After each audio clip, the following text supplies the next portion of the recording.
This weekend, portions of a highly classified Pentagon document came to light for all the world. It was June 13th, 1971, and the Pentagon Papers had just landed on the front page of the New York Times. Most highly classified documents of the war. You mean that was leaked out of the Pentagon? The documents chronicled the government's deceptive and failed policies in Vietnam through 4 presidencies, from Truman to Johnson. They were policies which the Nixon White House was doubling down on. This is treasonable action on the part of the bastards that put it out. This is an attack on the whole integrity of government. America was transfixed by the revelations in this report and the identity of its source. What kind of people would do such things? Who was the whistleblower? Hi, I'm Dan Ellsberg. In October of 1969, I, with the help of a friend, Tony Russo, began copying on a Xerox machine 7,000 pages, each one of which was marked top secret, and it came to be known as the Pentagon Papers.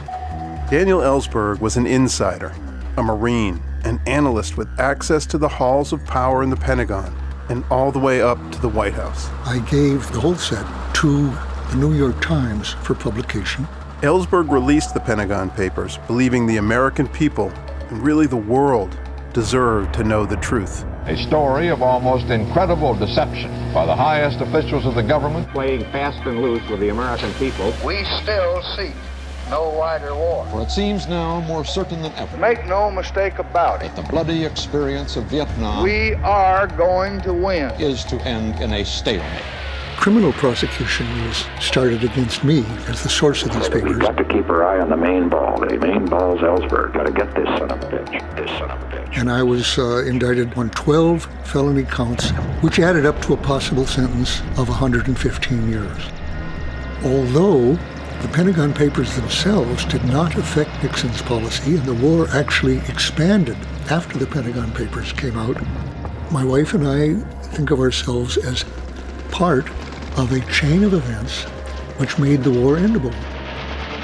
So it showed that truth-telling could be effective. Truth-telling became an act of dissent when Daniel Ellsberg decided to risk everything to help end a war. Those 2 words, truth and dissent, guided Ellsberg on an extraordinary life journey through a divisive time in American history.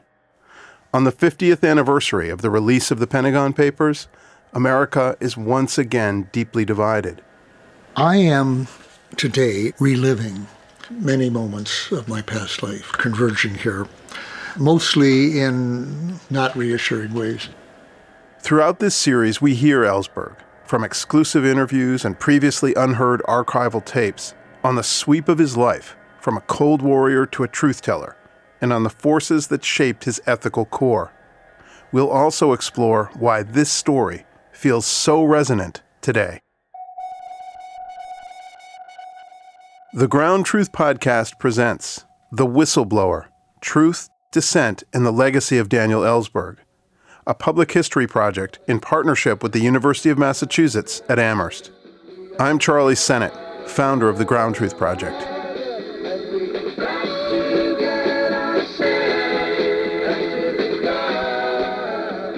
In June 1971, I was in Little League, but it was a time when there was major news unfolding.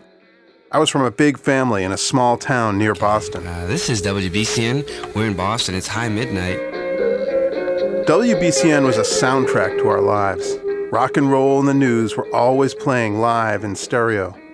Like most families, the Vietnam War was an active fault line in our home.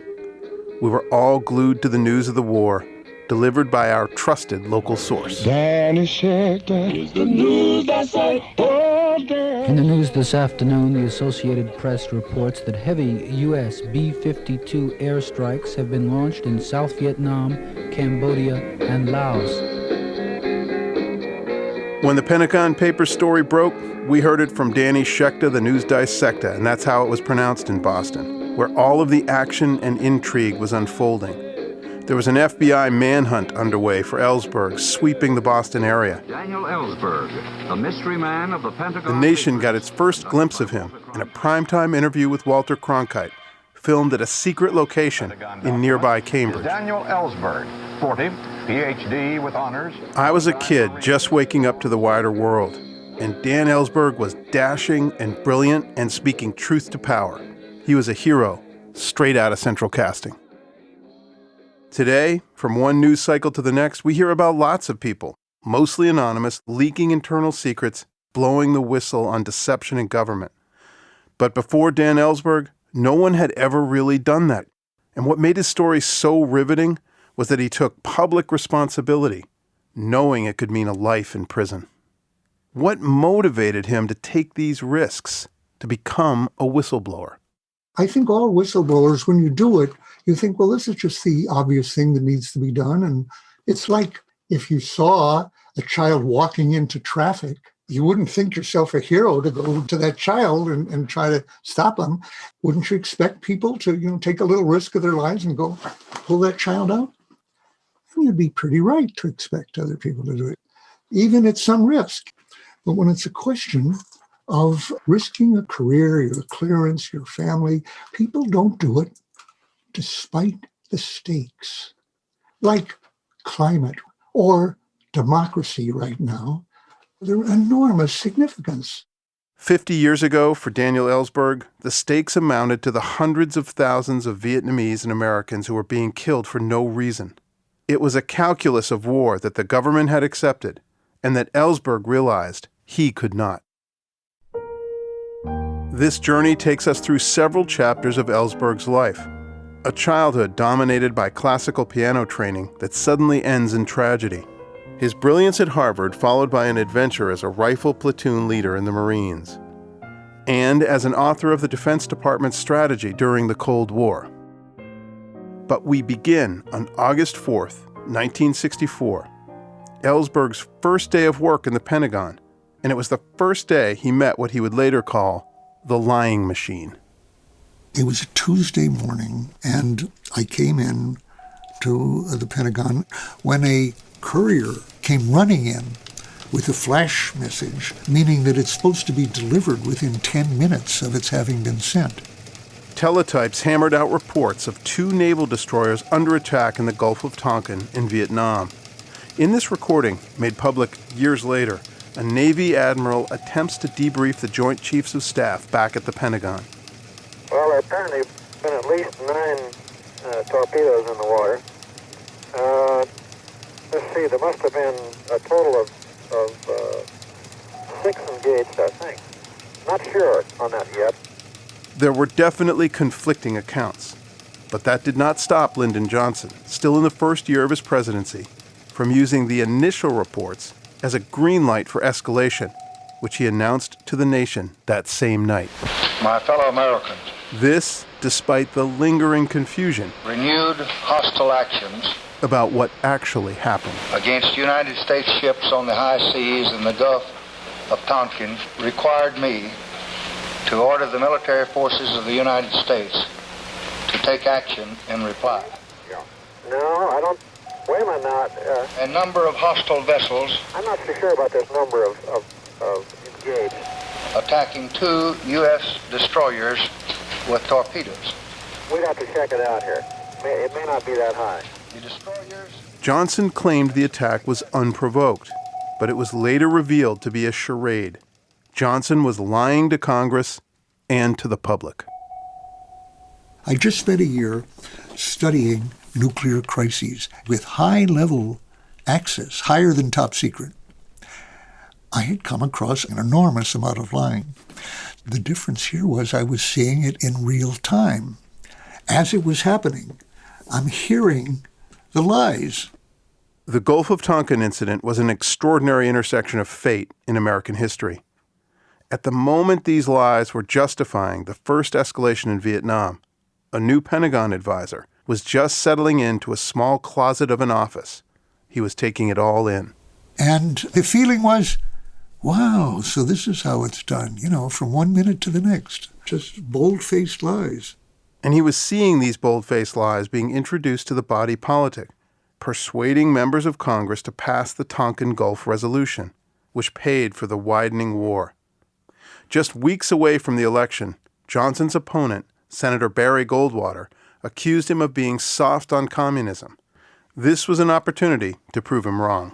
Tonkin Gulf is August 4th, 1964. The election is November, and the president was clearly moving toward an escalation of the war, which he had denied throughout the campaign. The theme of the campaign was, "We seek no wider war." And 1,000 people, including me, knew in the Pentagon that was a flat lie. A pattern was emerging. Just 2 weeks before the election, Johnson campaigned in Akron, Ohio. But we are not about to send American boys 9,000 or 10,000 miles away from home to do what Asian boys ought to be doing for themselves. We're willing to... On election day, I did not vote. The 20 of us sitting around tables in the State Department on an interagency meeting. We didn't have time to go vote that day. We sat all day working on this. All the considered schemes were different ways of how to escalate in Vietnam. On Tuesday, November 3rd, 1964, Johnson won in a landslide. Painting his opponent, Barry Goldwater, as a warmonger had paid off. We still see no wider war. At no time during the 2 decades in Vietnam did the United States Congress officially declare war. But by March of 1965, it seemed the president thought we had. This is really war. U.S. Marines had landed, and Rolling Thunder, the bombing campaign against North Vietnam, was underway.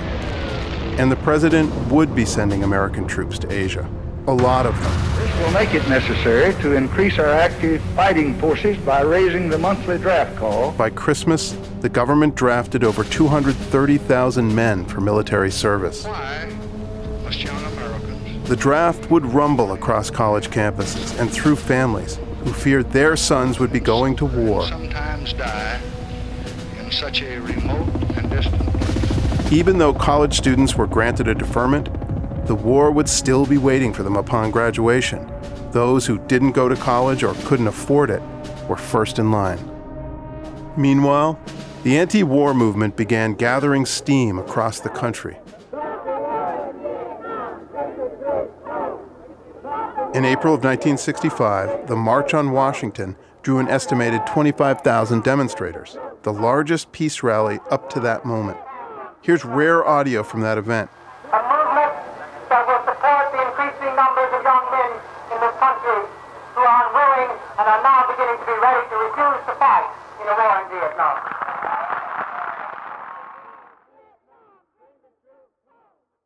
Inside the Pentagon, Ellsberg realized he was being kept in the dark. Working under the Assistant Secretary of Defense, John McNaughton, he was accustomed to reviewing classified documents well above his security clearance. But McNaughton specified one binder that was off limits. He told me, "You're not to look into that." It was an open, loose-leaf binder, and I didn't for about 10 months. I would go in at night. I had the combination to his top secret. I often worked late at night. So throughout this process, remember, I was in the Pentagon. I came into the government in order to understand decision-making. That's what John McNaughton had lured me with. He says, "You're studying crises. Vietnam is a continuous crisis, and you will learn things inside that you could never learn as a consultant or outside," which was true. So I didn't feel I was understanding what we were doing. Decisions were being made that didn't make sense to me. Ellsberg thought that the forbidden folder might offer some clues. One night, late at night, it must have been 11 o'clock at night, I opened that briefing folder. And it is startling because I'm seeing things from cabinet level officers and the White House. And just at a glance of it, it was a lot of critical stuff about what we were doing in the war. And when I read it, I thought, wow, I've got to read this carefully, and it's too late tonight to do it, so I'll read it tomorrow night. The next day, I come in after McNaughton has left at about 8 o'clock or so. I went over to his lock, and the combination didn't work. So when I saw that the lock had changed, I immediately thought, uh-oh, I've been found out. So now, how did he find that out? And my guess is that he had laid a hair on that briefing book and would know if somebody had disturbed it. At least that's something that they learn, tradecraft. And the next day, McNaughton called me in and said, Dan, you're overqualified for the job you're doing here. He wanted me out of his office. Ellsberg was moved to another office within the Pentagon, but the inner sanctum had been breached. The binder revealed camps of dissent within the Johnson administration. In all the writing I was reading, I could be skeptical of this, I could be worried about this or that, but I had never read anything authoritative that was that prescient, and that pessimistic about what we were going to do. The existence of these internal criticisms revealed a duty-bound compliance within the administration. No matter how much you disagree with a policy, you get behind it. For years now, I've been working with top secrets. I promise not to tell anything. The president trusts me not to tell his secrets. I'm reliable, I'm trusted. A Marine and Pentagon insider, Ellsberg fell in line. For now. Ellsberg spent 7 days a week at the Pentagon, burying himself in work after his 13-year marriage had ended in divorce a year earlier. He had a rare day off, which happened to be April 17th, 1965, the same day as that anti-war march on Washington. He was not thinking about the protest. He was trying to coordinate a date. So I called her up and invited her out to see the cherry blossoms in Kenwood on Saturday. And she said, well, that would be nice, but I'll be at a rally. It was the first demonstration rally against the war. And she said, I'll be at that, covering it and interviewing people. And you could come to that. Patricia Marks was elegant, sophisticated, and an accomplished interviewer with her own radio show on WNYC. This is my first day off since August on the war. I'm working on the war night and day, 7 days a week, and you're asking me to go to an anti-war rally? She said, well, that's where I'll be. So that's where I was. But I said, okay, on a condition that we go out for a date Friday night for dinner, and I'll go with you to the rally where I carried her tape recorder, and then on Sunday, you'll go with me to cherry blossoms. She said yes, and so we did go to the rally. Go ahead, tell me. Well, the rally was fun because actually, to my surprise, Dan agreed with a lot of what people were saying. I was very impressed that he was so open-minded. And then we met friends of mine, Ruth and Marty Garbus, and they were upset that I was there with a man from the Pentagon. And Marty said, how can you be going out with this man? And his wife, who had seen his blue eyes in daylight, said, I can see why. So anyway, so we both fell madly in love with each other. Yeah, well, the next day. The next day. That night I went back to the Pentagon. After that weekend, Dan saw Patricia nearly every day. But the same intensity and emotion that sparked their romance suddenly ended it. Simply put, Patricia had met another man. Ellsberg mistakenly assumed that it was over. I believed that she had fallen in love and out of love with me. We didn't really get this cleared up until it was quite recently. Yeah, we were telling the story, right. With short notice, Ellsberg signed up to go to Vietnam to join a State Department working group to evaluate the war and the effectiveness of Commander General William Westmoreland. I went to Vietnam sharing the widespread belief that we were being lied to in the Pentagon, as we were, to a large extent. Ellsberg wanted to see things with his own eyes.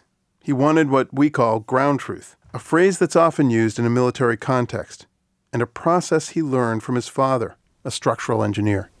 Go out into the field and see what they're actually doing on the basis of your blueprints. You've told them exactly what screws to do and what order to do things in your blueprints, which I saw in his office, He said, but you never know what they're actually doing to implement those. It's inconvenient. They don't have the right kind of lumber. They do something else. And they're not doing it in hopes that the building will fall down. They're doing what they think is the best they can do under the circumstances. And it may be terrifically different from what you know is necessary. In Vietnam, he would risk the dangers of the front lines. And he would also find himself taking risks in love. This is AFPN AM and FM in Saigon, the key station of the American forces. He landed in Saigon in August, the wave of heat hitting him, and the buildup immediately evident, even on the tarmac. Soon he'd be setting out to the jungle to see with his own eyes how the war was waged, what the Pentagon's distant calculations looked like on the ground. But first he wanted to see the perspectives of those outside the Pentagon's bubble. These were people, most of whom spoke fluent Vietnamese. They knew the countryside, they knew the peasants, and they knew how corrupt the Saigon regime was. And there was no American who was more knowledgeable about the war than my friend John Paul Vann. Vann was a retired lieutenant colonel who had fought in Vietnam a few years earlier, but was now a civilian advisor for the U.S. government. He saw Vietnam pretty much the way I did because he was a former very gung-ho military man. I started out driving with him. In the end, we drove thousands of miles together on roads that no one else was willing to drive. I learned that from him. So we had shared a lot of danger together, and I just was very close to him. Ellsberg and Vann traveled some of the most dangerous routes across the South, with one hand on the wheel and the other bracing an AR-15 rifle out the window. Vann would fly down provincial roads as fast as 70 miles per hour. Arriving at a distant outpost, Vann and Ellsberg had instant credibility for driving on roads which had long been ceded to the Viet Cong. Eventually, Ellsberg visited 38 of the 44 provinces, sometimes with Vann, sometimes alone, but he reached the same conclusion wherever he went. There was no prospect of a win here. We could stalemate as long as we wanted to go on killing and being killed. More troops would not make any difference. If anything, it would make it worse. Ellsberg confirmed what he already suspected, that the reports sent to the Pentagon did not tell the full story. He soon learned that the military's brutal tactics were killing civilians, and those who were not killed were driven to support the Viet Cong. Dear Daddy, thank you very much for those. Like all soldiers, Ellsberg was seeing what it felt like to be far away from family. We have a pet rat. His name is Quincy. He'd send gifts to his 2 young children back home, and they'd write letters, or sometimes send audio tapes. Dear Dad, thanks very much for the crossbow. I'm the only person on the street who has a crossbow. In school, I'm in the orchestra, and I learned the Batman theme, so I wanted to play it to you. Oh, anyway, here. This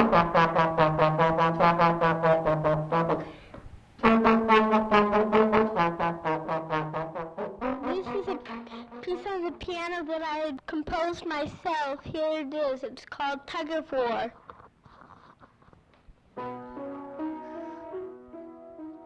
Although Ellsberg abruptly left everything behind when he went to Vietnam, he still hadn't surrendered hope in courting Patricia.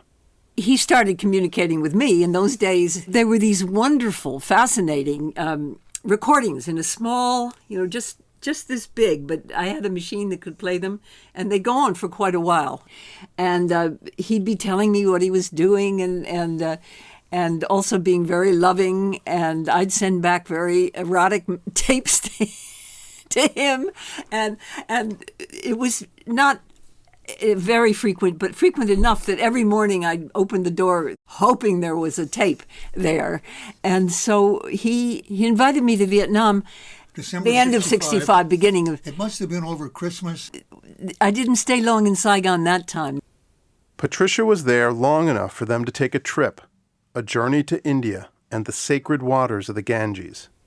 We go out in the boat, we get near to the burning ghats, and the boatman says, go in.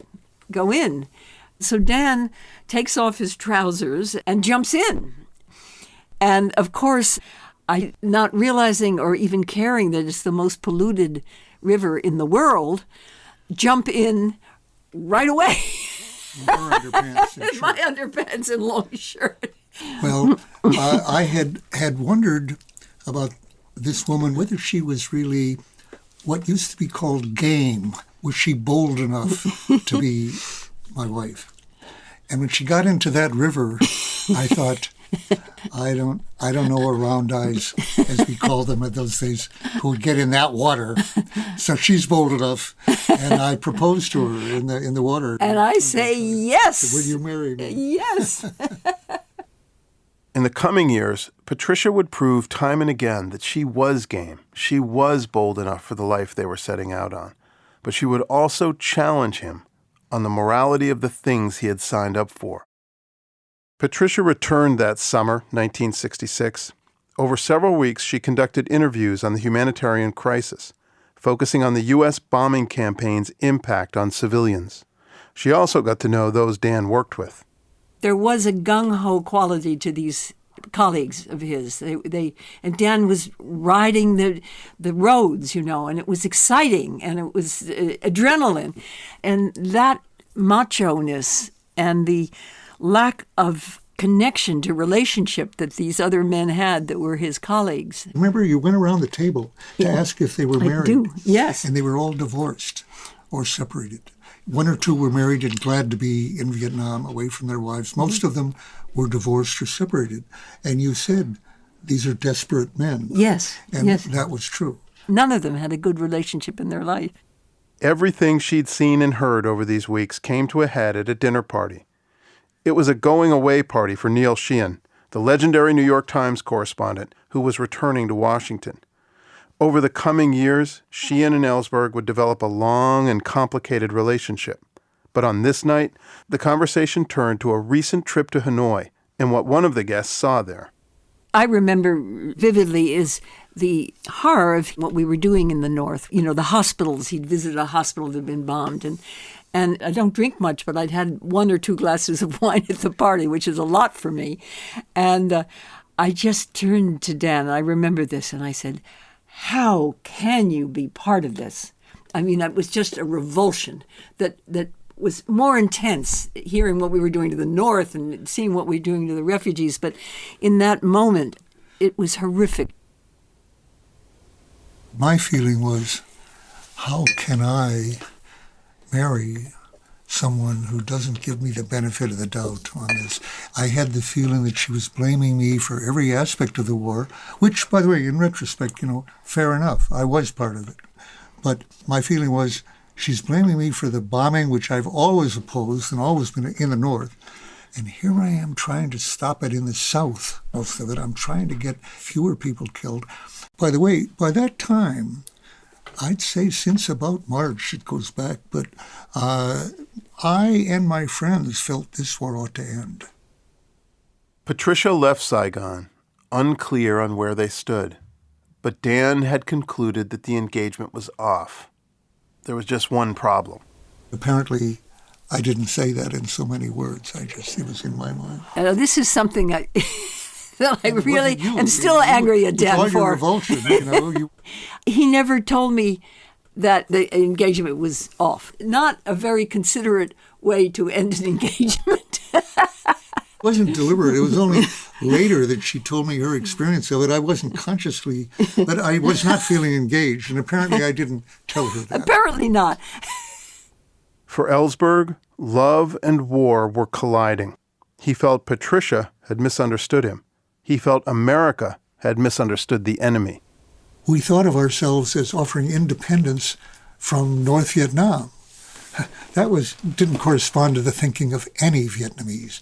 Neither regarded the other as a foreign country. On the other hand, to see us as invaders, as the North opponent, was pretty obvious.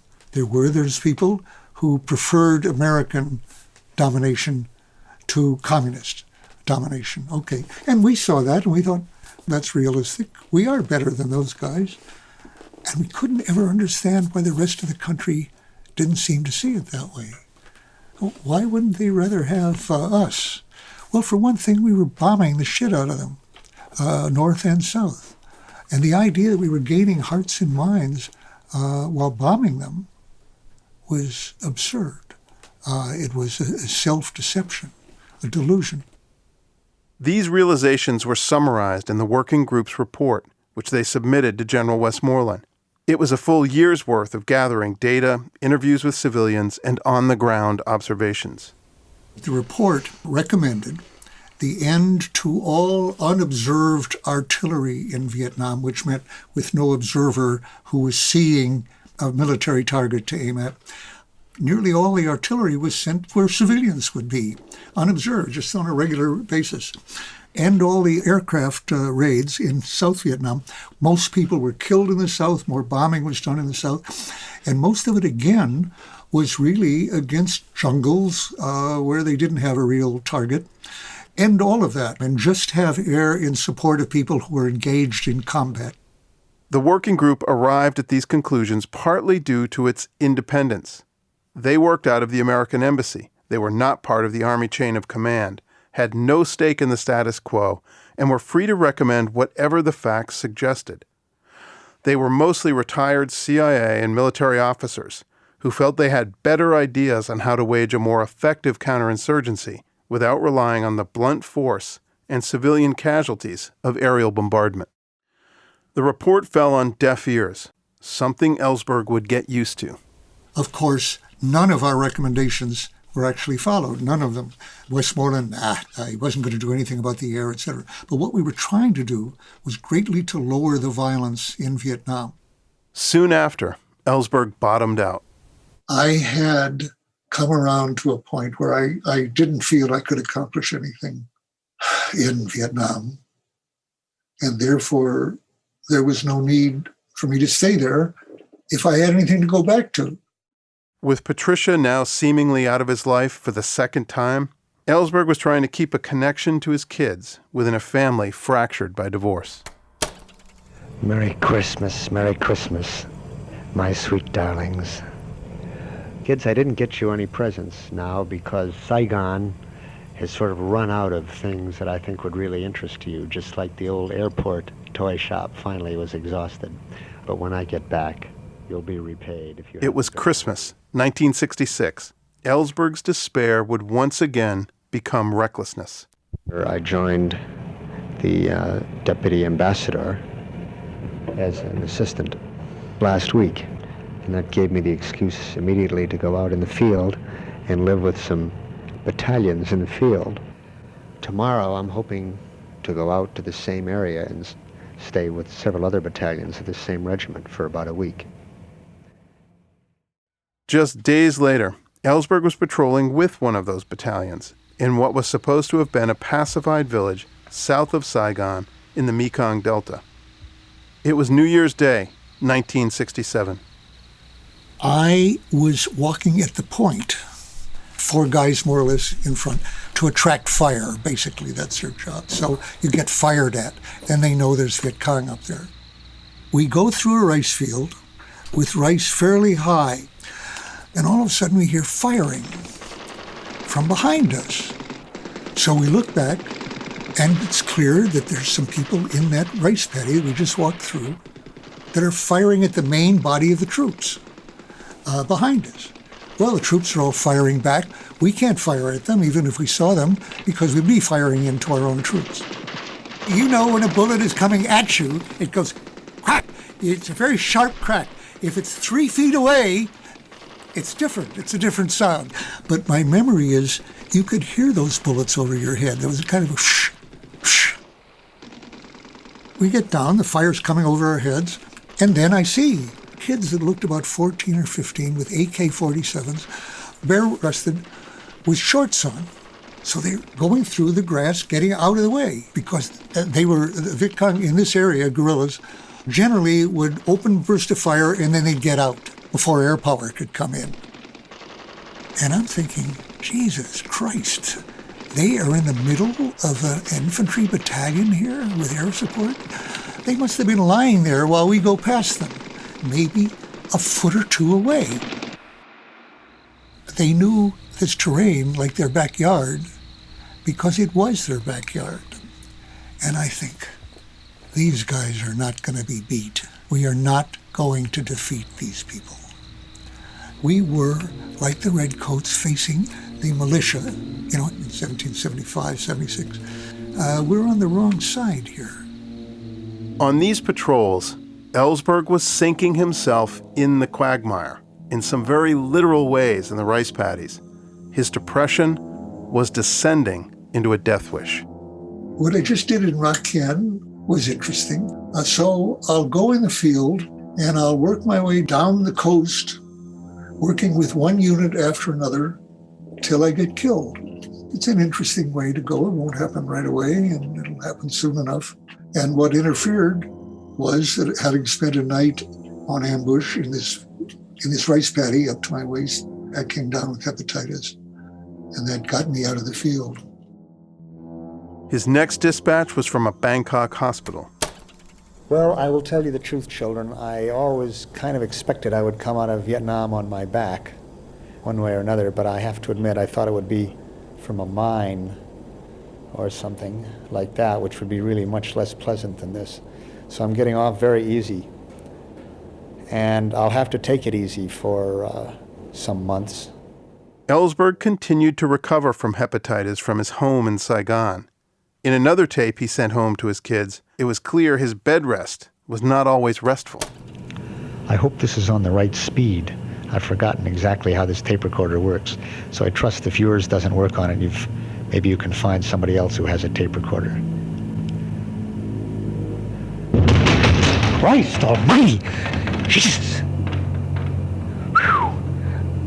Friends, that was a blast that shook me right out of the goddamn bed.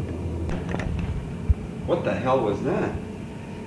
Oh, God damn, I don't know, did you hear there's a plane up there now, are they dropping a bomb? What's going on? No, my guess is that we're so close to Westmoreland's house, that's what I wonder about. Good Christ. I just wanted to tell you. Okay, that was the biggest one yet. I live next to Westmoreland, and Frank Scott, who lives with me, is afraid that that was Westmoreland's house just going up. He's going to go down and check. Sign off here for a minute. Well, kids, that was exciting there for a minute. Frank just got back and says that it wasn't Westmoreland's house, so we'll find out in the morning. So my plan still is now to lie on my back here and dictate madly for the next month, write out everything I want to say about Vietnam, and then bug out of here. Well, I'm near the end of this. I'm looking forward to getting a tape of all your instruments playing, kids. Good night now. I love you both. Have fun. June 1967. At home, the anti-war movement began to swell. Television. No, I will not go 10,000 miles from here to help murder. Muhammad Ali famously became a conscientious objector and was found guilty of evading the draft. The police in Los Angeles violently dispersed 10,000 anti-war demonstrators gathered outside a fundraiser for President Johnson. Now, back in Washington, Ellsberg tried to convey what he had witnessed to administration officials, including Johnson's national security advisor.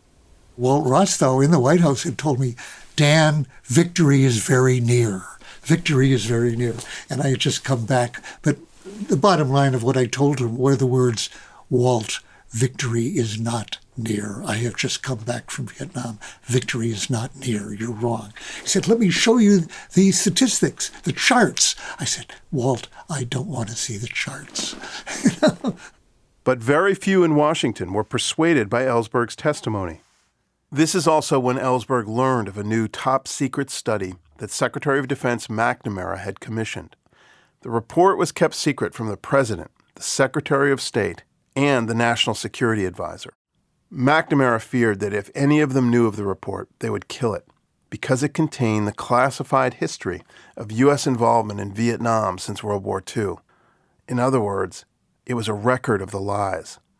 The official title, perhaps intentionally vague, was Report of the Office of the Secretary of Defense Vietnam Task Force, later known as the Pentagon Papers. So you might think that Dan Ellsberg's role as a Washington whistleblower began in 1971 with the publishing of the Pentagon Papers. In fact, Ellsberg provided a series of leaks 3 years earlier that had a more immediate impact than the Pentagon Papers. These leaks exposed lies by the top military brass and began to engulf the White House itself. 1968 began on an upbeat for President Johnson. First, General Westmoreland was reporting progress in Vietnam. Quote, "We have reached an important point when the end begins to come into view." Second, Johnson was polling ahead of Richard Nixon, his likely Republican challenger, in November. But his hopes for a second term were soon ambushed by enemy forces, both at home and in Vietnam. On January 31st, the communist-led forces led a coordinated attack across South Vietnam on Tet, the Lunar New Year. The Viet Cong and North Vietnamese have proved they are capable of bold and impressive military moves that Americans here never dreamed could be achieved. Here Westmoreland was saying the Tet Offensive had been a kind of victory because he'd killed a lot more North Vietnamese than we had lost. But the surprise attack revealed just how far into South Vietnam the communist-led forces had penetrated, even inside the U.S. Embassy compound. Back in Washington, it raised doubts about the four-star general's handling of the war. CBS News anchor Walter Cronkite, the most trusted man in America, offered his observations to viewers at home. For it seems now more certain than ever that the bloody experience of Vietnam is to end in a stalemate. During the month of March 1968, the lies began to spill out, and the Johnson administration could not contain the damage. A pair of leaks would prove fatal. The first leak came on March 10th. The New York Times made public Westmoreland's request for 206,000 more troops. To Americans who had been told they were winning the war, this request didn't make any sense. And they said, here we've had a victory and you need 200,000 more troops, which would have brought us up to about 775 or so, 1,000 troops. Just days later, on the privacy of a telephone in the White House, Johnson was reacting to the leak and struggling to balance the realities of a war escalating out of control and a field general he wanted to support. Well, I have never agreed to send any 200,000 to Vietnam. I'm not going to turn Westmoreland down. I'm either going to fire him, get him out of there, or support him. And as of tonight, I'm going to support him. Despite the president's public support for his general, the leak deflated the public's support for the war and for Johnson. We lost a lot of sentiment in this country because of the papers and the television, and it's just almost a panic thing. Ellsberg was not the source of this leak, but it was at this moment that he saw just how potent the truth can be, even in low doses. So when I saw that, I realized that I'd been wrong to put my promise of secrecy above every other loyalty to the Constitution, to the country, to the Congress. All this time, whoever had leaked that had done the right thing. And I went on a little program of joining that. This little program resulted in a big leak. On March 21st, 1968, the New York Times again published a story based on a cable from Westmoreland to President Johnson. This story would place the two men and their war policies in the crosshairs of the media for the second time within 2 weeks. Pressure was mounting on the Johnson administration. The cable, leaked by Ellsberg to Neil Sheehan, reported that the communist-led forces were dwindling in size and had been forced into the remote borderlands of South Vietnam. More false claims that America was winning the war. The cable was sent in January, before the Tet Offensive. Then, a week later, of course, comes the Tet Offensive. And they hit every district capital and province capital in South Vietnam simultaneously. He's fired that day. So I do, in my own mind, take full credit for getting Westmoreland fired. But the key thing was revealing the 206,000, which I didn't do. Ellsberg knew this leak to the Times was playing with fire. and that it could quite possibly be traced back to him. In this phone call, on that same day, Johnson is clearly recalibrated. I think since the Tet Offensive, then followed by McCarthy's New Hampshire victory. Johnson was facing a growing number of crises, which seemed to be out of his control, including what was in the media. And all the leaks. The civilians in the Defense Department are almost treasonable, Dick. There are 100 FBI agents looking for the source of these leaks. Now, I'd given about 4 after the leak of the 206,000 request, which I didn't give. Okay, so I definitely felt they're on me. I'm expecting to go to prison from that, and it doesn't happen. And I would say that 206,000 leak, plus the others, which helped, had an effect that the Pentagon Papers themselves did not have later in actually affecting policy. Ellsberg wanted to be sure President Johnson understood. When the government lied, the truth would leak out. Somebody was systematically leaking, and that's the message I intended to get. If you give him 200,000 and call it 40,000, someone will leak it. Who has access to that? Somebody high up. As LBJ said, if it weren't for those leaks, I would have given Westmoreland his request. Meanwhile, Ellsberg was deepening his relationship with Senator Robert Kennedy. He was supplying Kennedy with classified reports on Vietnam that could be used against Johnson, and that were part of Kennedy's calculation on whether or not to enter the presidential race. He officially announced his run on March 16th. I am announcing today my candidacy for the presidency of the United States. On March 31st, Johnson made a televised announcement. I shall not seek, and I will not accept the nomination of my party for another term as your president. Johnson announced that he was not running for president because he feared facing Bobby Kennedy in the primaries. That was the real reason. Ellsberg's first leaks were far more consequential than he had anticipated, and he'd hoped that this upheaval would bring the war to an end.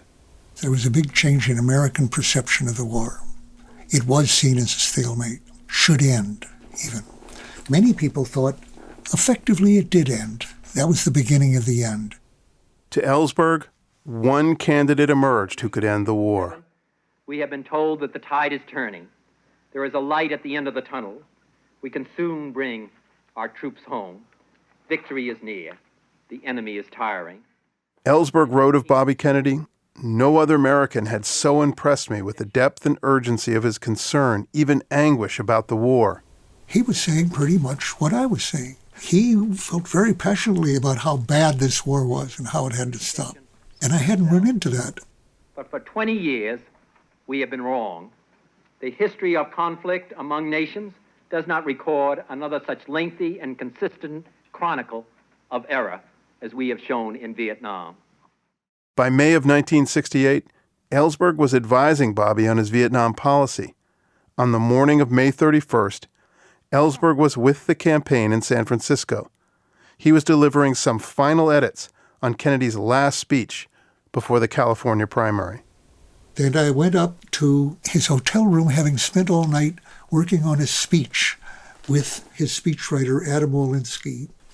So I had written some more on it, and I went up to his floor. There was no security. What the hell is this? Anybody could have come in. And Bobby is coming along the hall in a bathrobe. And he says, "Oh, hi, Dan." He shakes hands. So goes on. I went into, I think it was Walensky's office, and said, "What is this? There's no Secret Service." He says he has his own security, which I hadn't seen, by the way. He doesn't trust the Secret Service because they report everybody he sees and everything they hear him say to Johnson, who they worked for.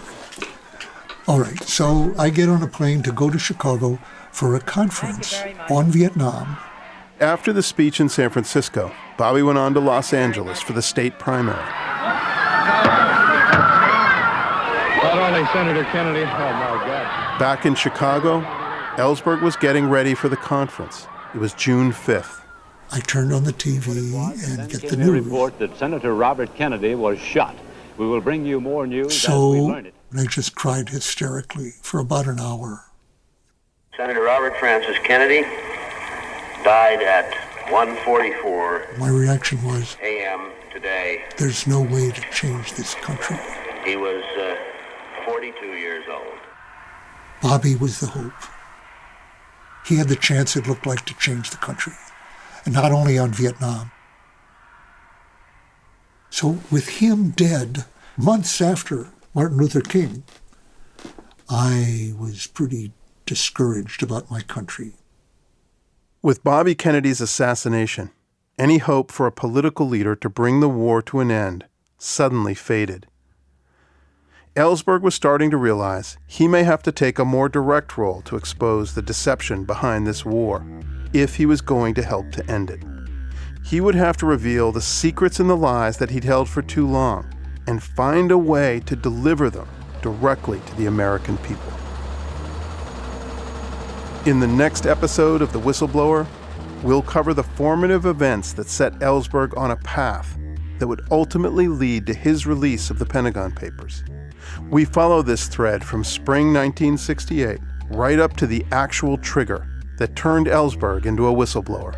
I said to myself, this is the system for which I worked for a dozen years and more. A system that lies from bottom to top, lies to conceal murder. And murder is not something to be stopped just by turning away from it. You've got to do something about it. And I went to my friend Tony Russo and said, do you know where we can find a Xerox machine? Coming soon on Friday, April 30th and Saturday, May 1st, the University of Massachusetts at Amherst and the Ground Truth Project are bringing together more than 24 historians, journalists, activists, and whistleblowers for an online conference to mark the 50th anniversary of Ellsberg's leak of the Pentagon Papers. It'll be a rare opportunity to sit in on a conversation between two generations of whistleblowers, Daniel Ellsberg and former NSA contractor Edward Snowden. To register for this free conference, visit umass.edu/Ellsberg. Tell us what you think of this episode and give us a rating. Tell your friends they can subscribe wherever they listen. The Ground Truth Podcast is produced by Mitch Hanley. We had help with this episode from Isaiah Murtaugh, Jenna Weiss-Berman, and Jan Thomas. Marketing and promotion by Maggie Taylor and Ground Truth's Josh Coe. The University of Massachusetts at Amherst made the historic acquisition of Daniel Ellsberg's papers in 2019. That archive is now curated at the W.E.B. Du Bois Library. Special thanks to our academic advisor, Professor Christian Oppie in the History Department. Also thanks to Professor Kathy Ford in the Journalism program. And Jeremy Smith, Ellsberg archivist at the Special Collections and University Archives. This season of the Ground Truth Podcast was made possible through the generous support of the UMass Chancellor's Office. I'm Charlie Sennett, founder of the Ground Truth Project. I want to tell you about another podcast I think you'll like. The Last Archive from Harvard historian and New Yorker writer Jill Lepore. This season, Lepore is investigating purveyors of doubt, hoaxers, fraudsters, pseudoscientists, and how the peddling of doubt evolved over the 20th century, leading all the way to the Capitol insurrection on January 6th. This show is unlike anything you've heard before. History animated by long-lost archival tapes and documents, intrepid reporting, and radio drama reenactments. The Last Archive unfurls like a classic 1930s gumshoe mystery, but takes on the big issues of today. How do we know what we know? And why does it seem sometimes, lately, as if we don't know anything at all? Listen to The Last Archive wherever you get your podcasts from Pushkin Industries.